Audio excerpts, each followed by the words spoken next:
perpetrators to go free, delayed court cases, and slow compensation payment for victims. Non-functional government funds, including the Gender-Based Violence Elimination Fund, Rehabilitation Fund, and Victim Relief Fund, which remains inaccessible to those who need them most. Citizenship is a complicated issue in Nepal. Citizenship cannot be obtained through the mother's name, while it can be transferred by the father's name without any hindrance. For children without an indictable Nepali father, not being able to obtain citizenship results in many complications, such as inaccessible to government facilities, opening a bank account, employment opportunities, etc., etc. The pandemic, COVID-19, marginalized these issues globally. 243 million women and girls were abused by their intimate partners. In Nepal, during the first wave alone, gender-based violence cases increased by 2.7%, according to the Ministry of Health.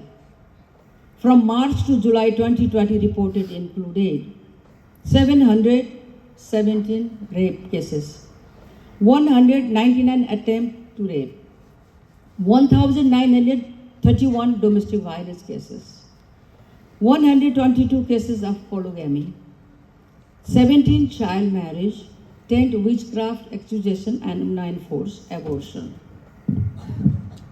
This is not just data. These are lives scattered by a system that has failed to protect them. CSC Nepal believe in real action. The solutions are clear. Legal reforms, discriminating sex workers to provide legal protection and reduce stigma.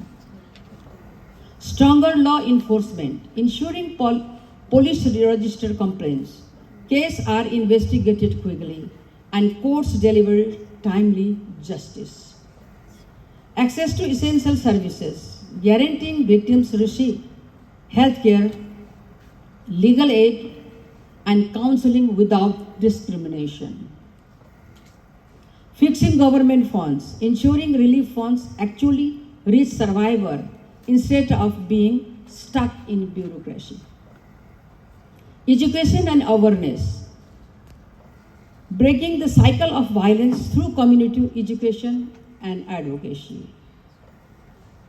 For over 32 years, CAC